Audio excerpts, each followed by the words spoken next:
Hello guys. आज हम अपना स्टेट का जो भी लेवल 2 का टीजीटी का जो मैथ का पेपर होता है, ठीक है, उसका जो साइकोलॉजी का सेक्शन है वो सोल्व कर रहे हैं। जो हमारा क्वेश्चन नंबर फर्स्ट है, क्वेश्चन नंबर फर्स्ट में क्या दे रखा है, निम्नलिखित में से कौन सा थॉर्नडाइक द्वारा प्रतिपादित सीखने का प्रमुख नियम नहीं है। ठीक है, जो भी थॉर्नडाइक ने है, थॉर्नडाइक ने 3 प्रमुख नियम दिए थे। ठीक है, तो यहाँ पे पूछ रखा है कौन सा है जो प्रमुख नियम नहीं है, वो पूछ रखा है। ठीक है, फर्स्ट ऑप्शन दे रखा है अभ्यास का नियम है, सेकंड है प्रभाव का नियम है, थर्ड है तत्परता का नियम है, और जो फोर्थ है वो सामान्यीकरण का नियम है। तो जो भी हमारा फर्स्ट सेकंड थर्ड ये तीनों के तीनों क्या हैं, ये तीनों के तीनों हमारे प्रमुख नियम है। जो भी हमारा फोर्थ है ये प्रमुख नियम के अंडर में नहीं आता है। तो यहाँ पे हमारा आंसर कौन सा हो जाएगा, ऑप्शन नंबर फोर्थ हो जाएगा। ठीक है, उसके बाद सेकंड क्वेश्चन है। सेकंड क्वेश्चन में क्या है, संवेगात्मक बुद्धि शब्द सर्वप्रथम किसने प्रस्तुत किया था, किसने दिया था। जो संवेगात्मक बुद्धि वर्ड है सबसे पहले किसने दिया था। फर्स्ट ऑप्शन है फ्रेडरिक और क्रिक ने, हेनरी एवं पीटर ने, जॉन एवं क्रानबेक ने, या मेयर एवं सोल्वे ने। तो यहाँ पे जो सर्वप्रथम संवेगात्मक बुद्धि का जो वर्ड दिया था वो किसने दिया था, मेयर एवं स्लोवे ने दिया था। ठीक है, उसके बाद नेक्स्ट क्वेश्चन है, क्वेश्चन नंबर थर्ड है। क्वेश्चन नंबर थर्ड में क्या है, निम्नलिखित में से कौन सा उपागम अधिगम अयोग्य बालकों के व्यवहार का विश्लेषण कर उनकी अधिगम न्यूनता के मूल कारणों के जानने के लिए के प्रयास पर आधारित है। यहाँ पे ये बोल रखा है कि जो भी अयोग्य बालक होते हैं उनके व्यवहार को जानने के लिए कौन सा जो प्रयास है वो अच्छा होता है। ठीक है, तो यहाँ पे जो हमारा फर्स्ट ऑप्शन दे रखा है वो क्या दे रखा है, मनोविश्लेषणात्मक उपागम, सेकंड है व्यवहारवादी उपागम, थर्ड है व्यक्तिक अनुदेशनात्मक उपागम, और फोर्थ है बहु इंद्रियों का उपागम। तो यहाँ पे हमारा आंसर कौन सा हो जाएगा, ऑप्शन नंबर थर्ड हो जाएगा। यानी हम हर एक बच्चे को व्यक्तिक रूप से जाने, ठीक है, भी पर्सनली उस बच्चे से बात करें, उसको जाने, उसी टाइप में उस टाइप में उसकी जो भी जो वयोगा बालक उसके अंदर क्या कुछ कमी है, कितनी कमी है, उसको हम अच्छी तरह से जान सकते हैं। ठीक है, उसके बाद हमारा क्वेश्चन नंबर फोर्थ है। क्वेश्चन नंबर फोर्थ में क्या है, लुप्त अधिगम संपर्क को सर्वप्रथम किसने परिचित कराया था। जो लुप्त अधिगम वर्ड है वो सबसे पहले किसने बताया था। फर्स्ट ऑप्शन है कार्टर लेविन ने, सेकंड है E.L. थॉर्नडाइक ने, थर्ड है एडवर्ड चेस टोलमैन ने, और फोर्थ है पावलोव में। तो यहाँ पे जो भी हमारा आंसर हो जाएगा वो कौन सा हो जाएगा, ऑप्शन नंबर थर्ड हो जाएगा। ठीक है, एडवर्ड चेस टोलमैन ने। उसके बाद फिफ्थ है। फिफ्थ में क्या है, प्रकार्यवाद के प्रमुख प्रवर्तक कौन हैं। विलियम जेम्स है, J.B. वाटसन है, क्लार्क हल है, या फिर एडवर्ड टोलमैन है। ठीक है, तो यहाँ पे क्या पूछ रखा है, प्रकार्यवाद के प्रमुख प्रवर्तक पूछ रखे हैं। तो जो प्रकार्यवाद के जो प्रमुख प्रवर्तक हैं वे कौन है, विलियम जेम्स है। ठीक है, उसके बाद जो भी वाटसन है, क्लार्क हॉल है, और जो टॉलमैन है, ये तीनों के तीनों किसके हैं, ये व्यवहारवाद के हैं। ठीक है, उसके बाद हमारा क्वेश्चन नंबर 6 है। क्वेश्चन नंबर 6 में क्या है, निम्नलिखित में से कौन सा जन्मजात अभिप्रेरक का उदाहरण है। ठीक है, यानी कौन सा अभिप्रेरक है, जो अभिप्रेरक है जो बच्चे के अंदर जन्मजात होता है। ठीक है, भी फर्स्ट है पुरस्कार, भूख, दंड, या फिर प्रोत्साहन। तो जो भूख होती है वो बच्चे में जन्मजात होती है। जैसे जिस टाइम पे बच्चे को भूख लगती है तो वो रोना शुरू कर देता है। ठीक है, और जो ये है पुरस्कार है, दंड है, प्रोत्साहन है, ये सारे के सारे बाद में बच्चे को बताए जाते हैं। ठीक है, पुरस्कार क्या होता है, दंड क्या होता है, इस टाइप में। ठीक है, उसके बाद हमारा क्वेश्चन नंबर 7 है। 7 में क्या है, बालक के शरीर में होने वाले लैंगिक परिवर्तन विकास की कौन सी अवस्था में दिखाई देना प्रारंभ हो जाते हैं। पूर्वावस्था में, पश्चावस्था में, वयस्क अवस्था में, या वयसंधि काल में। जो वयसंधि काल होता है उसको क्या बोलते हैं, उसको किशोरावस्था भी बोलते हैं, या फिर जो प्यूबर्टी की एज है वो भी बोलते हैं। ठीक है, तो जो भी लैंगिक परिवर्तन होते हैं वो कौन सी अवस्था में दिखाई देते हैं, वयसंधि अवस्था में, यानी किशोरावस्था में दिखाई देते हैं। ठीक है, उसके बाद हमारा क्वेश्चन नंबर 8 है। क्वेश्चन नंबर 8 में क्लासिकल अनुबंधन का अन्य नाम क्या है। ठीक है, तो जो भी क्लासिकल अनुबंधन है ये थ्योरी किसने दी थी, जो क्लासिकल कंडीशनिंग थ्योरी थी वो किसने दी थी, पेवलोव ने दी थी। ठीक है, इसका ये बोल रखा है, इसका दूसरा नाम क्या है, BS प्रकार का अनुबंधन, आर प्रकार का अनुबंधन, एस और आर प्रकार का अनुबंधन या फिर यू प्रकार का अनुबंधन। तो यहाँ पे हमारा आंसर कौन सा हो जाएगा? फर्स्ट ऑप्शन हो जाएगा। जो क्लासिकल कंडीशनिंग थ्योरी होती है उसे क्या बोलते हैं? इस प्रकार का अनुबंधन बोलते हैं, यानी वहां पे स्टिमुलस के ऊपर ज्यादा दबाव दिया गया है, ठीक है, स्टिमुलस के बारे में ज्यादा बोला गया है। तो इसका मतलब क्या होता है? स्टिमुलस, ठीक है। और जो क्रिया प्रसूत अनुबंधन है या अनुकूलन है वो किस टाइप की थ्योरी होती है? वह आर प्रकार की थ्योरी होती है, ठीक है। वहां पे रिस्पॉन्स के बारे में ज्यादा बोला गया है, ठीक है। उसके बाद नाइन्थ है। नाइन्थ में क्या है? परिश्रम प्रियता बनाम हीनता अवस्था के लिए एरिक्सन ने कौन सा आयु समूह है वो बताया है, ठीक है। जो भी एरिक्सन का जो भी सिद्धांत है उसमें जो ये बोल रखा है कि जो परिश्रम प्रियता बनाम हीनता कौन से आयु समूह के अंडर में आता है? जो फर्स्ट है 6 से 11 वर्ष के, सेकंड है 12 से 20 वर्ष, थर्ड है 3 से 6 वर्ष और फोर्थ है 18 से 3 माह। तो यहाँ पे हमारा आंसर कौन सा हो जाएगा? ऑप्शन नंबर 1 हो जाएगा, 6 से 11 वर्ष के, ठीक है।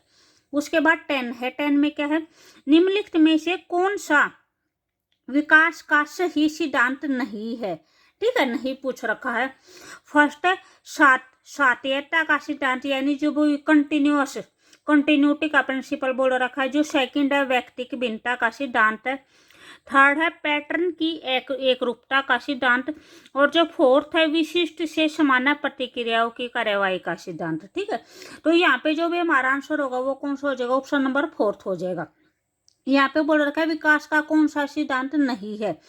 तो जो भी हमारा सिद्धांत होता है वो सामान्य से विशिष्टता की ओर चलता है। जैसे जो भी बच्चा है, बच्चा स्टार्टिंग में अपना पूरा का पूरा हाथ हिलाता है, उसके बाद वो उंगलियों को हिलाना शुरू करता है। तो यानी शुरू में जो भी एक्टिविटी होती है वे सामान्य होती हैं, विशिष्ट होती हैं, वे बाद में होती हैं, ठीक है। उसके बाद 11th है। 11th में क्या है? निम्नलिखित में से कौन सा मनोविज्ञान का जो विचार या संप्रदाय है जिसने ब्लैक बॉक्स थ्योरी के नाम से जाना जाता है, यानी कौन सा सिद्धांत है जो ब्लैक बॉक्स थ्योरी के नाम से जाना जाता है? फर्स्ट है व्यवहारवाद, सेकंड है संरचनावाद, थर्ड है प्रकार्यवाद और फोर्थ है गेस्टाल्टवाद। तो यहाँ पे हमारा आंसर कौन सा हो जाएगा? ऑप्शन नंबर ए हो जाएगा, व्यवहारवाद, ठीक है। व्यवहारवाद की जो थ्योरी उसको क्या बोलते हैं? ब्लैक बॉक्स ऑफ थ्योरी बोलते हैं। क्वेश्चन नंबर 12 है। क्वेश्चन नंबर 12 में क्या है? निम्नलिखित में से कौन सा अच्छे मानसिक स्वास्थ्य का लक्षण नहीं है? फर्स्ट है समायोजन योग्यता, ठीक है। सेकंड है संवेगात्मक परिपक्वता, थर्ड है आत्मविश्वास और फोर्थ है असहनशीलता, ठीक है। तो यहाँ पे क्या बोल रखा है कि कौन सा लक्षण है जो अच्छे मानसिक स्वास्थ्य का नहीं है? तो यहाँ पे हमारा आंसर कौन सा हो जाएगा? फोर्थ हो जाएगा, असहनशीलता। यानी कोई बच्चा है वो किसी चीज को सहन नहीं करना चाहता, ठीक है, तो उसमें क्या हो जाएगा? वो बात उसकी ठीक नहीं है, यानी हमें सहन करना भी पड़ता है किसी टाइम पे। फर्स्ट है समायोजन योग्यता, यानी एडजस्टमेंट की एबिलिटी भी होनी चाहिए, ये बात भी ठीक है। सेकंड है यानी वो इमोशनली मैच्योर हो, ये बात भी ठीक है। और उसके अंदर कॉन्फिडेंस हो, ये तीनों के तीनों ठीक है। तो यहाँ पे कौन सा सही नहीं है? तो वो हो जाएगा सहनशीलता, ठीक है। उसके बाद 13 है। 13 में क्या है? कैटल ने जो भी संस्कृति मुक्त बुद्धि परीक्षण की मापनी वन किसके लिए बनाई थी, ठीक है। तो जो भी कैटल ने ये परीक्षण किया था, तो कैटल ने परीक्षण के लिए 3 स्केल बनाए थे। जो फर्स्ट स्केल है 4 से 8 वर्ष तक के बच्चों के लिए, जो भी बच्चे मानसिक दोष से पीड़ित हैं उन बच्चों के लिए था, ठीक है। कैटल ने का जो भी संस्कृति मुक्त बुद्धि परीक्षण था। जो सेकंड स्केल है वो 8 से 14 वर्ष तक के बच्चों के लिए बनाया था। और जो थर्ड स्केल है वो 14 या उससे ऊपर के लिए बनाया था, ठीक है। जो कैटल ने बुद्धि को दो टाइप बताई हैं बुद्धि की। जो फर्स्ट टाइप बता रखे वो बता रखे क्रिस्टलीकृत बुद्धि, और सेकंड टाइप में तरल बुद्धि बता रखे। तो यहाँ पे जो भी हमारा क्वेश्चन ये बोल रखा है कि जो मापनी वन के अंदर कौन से बच्चे आते हैं। जो फर्स्ट ऑप्शन है वो है 18 से 12 वर्ष के, सेकंड ऑप्शन है 4 से 8 वर्ष के मानसिक दोष वाले व्यक्तियों के लिए, थर्ड है 12 से 15 वर्ष के मानसिक दोष वाले व्यक्तियों के लिए, और जो फोर्थ है वो 2 से 4 वर्ष के मानसिक दोष वाले व्यक्तियों के बीच में। तो फर्स्ट मापनी किसके लिए होते हैं? फर्स्ट स्केल किसके लिए होते हैं? 4 से 8 वर्ष तक के, ठीक है। तो यहाँ पे हमारा आंसर कौन सा हो जाएगा? ऑप्शन नंबर 2 हो जाएगा, 4 से 8 वर्ष के मानसिक दोष वाले व्यक्तियों के लिए, ठीक है। उसके बाद है 14 में क्या है? निम्नलिखित में से कौन सा रचनात्मकता की प्रक्रिया के लिए सही तार्किक क्रम है, कि यानी जो भी हम क्रिएटिव लर्निंग करते हैं, जो क्रिएटिविटी की जो प्रोसेस होती है, ठीक है, उसके अंदर जो सही क्रम है वो कौन सा, ये हमें सीरीज से अरेंज करने हैं। जो फर्स्ट है वो है अंतर्दृष्टि, तैयारी, हम अपना कोई भी काम करते हैं उसमें जैसे सबसे पहले क्या करते हैं, तैयारी करते हैं। जो सत्यापन होता है वो हमारा कहाँ पे होता है, लास्ट में होता है, ठीक है। तो यहाँ पे जो भी हमारा फर्स्ट ऑप्शन है, फर्स्ट ऑप्शन हमारा कट हो गया, ठीक है। उसके बाद है भी जैसे जो फोर्थ ऑप्शन है वो फोर्थ ऑप्शन भी कट हो गया, यानी स्टार्टिंग में तैयारी होती है और लास्ट में क्या होता है, सत्यापन होता है। तो हमारे कौन से ऑप्शन बचे हैं, ये 2 ऑप्शन बचे हैं। बीच में क्या है, भी फर्स्ट है तैयारी है, फिर अंतर्दृष्टि है, फिर परिपाक है। तो यहाँ पे जो भी हमारा आंसर होगा वो कौन सा हो जाएगा, ऑप्शन नंबर 3 हो जाएगा। भी पहले कोई भी हमें काम करना होता है तो उसकी पहले हम क्या करते हैं, तैयारी करते हैं, ठीक है। उसके बाद सेकंड क्या होता है, यानी उस चीज को हम करके देखते हैं।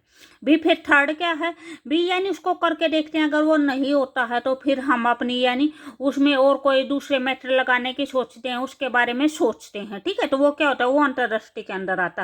उसके बाद फिर इसका क्या होता है, सत्यापन होता है, ठीक है। सत्यापन यानी वेरिफिकेशन, जो भी हमने किया है वो ठीक है या गलत है। तो यहाँ पे हमारा आंसर कौन सा हो जाएगा, ऑप्शन नंबर 3 हो जाएगा। उसके बाद नेक्स्ट क्वेश्चन है, क्वेश्चन नंबर 15 है। 15 में क्या है, निम्नलिखित में से कौन सा पद है जो क्रिया प्रसूत अनुबंधन के में से संबंधित नहीं है, ठीक है। तो जो फर्स्ट ऑप्शन दे रखा है वो अंतर्दृष्टि दे रखा है, सेकंड है पुनर्बलन दे रखा है, थर्ड है स्वतः पुनर्लाभ दे रखा है, और फोर्थ है वो विलोपन दे रखा है। भी अगर आपको वीडियो अच्छी लगे तो प्लीज लाइक, शेयर और सब्सक्राइब जरूर करें, ठीक है। तो यहाँ पे जो भी हमारा आंसर होगा, यहाँ पे क्या बोल रखा है कि जो संबंधित नहीं है वो बताना है। तो जो पुनर्बलन है, स्वतः पुनर्लाभ है, या फिर जो विलोपन है, ये तीनों के अंतर जो भी क्रिया प्रसूत अनुबंधन है इसके अंडर में आते हैं, ठीक है। तो जो अंतर्दृष्टि है वो इसमें से संबंधित नहीं है। तो यहाँ पे आंसर कौन सा हो जाएगा, ऑप्शन नंबर 1 हो जाएगा, ठीक है। जो नेक्स्ट 15 क्वेश्चन होंगे वो हम अपने नेक्स्ट वाली वीडियो में करेंगे, ठीक है।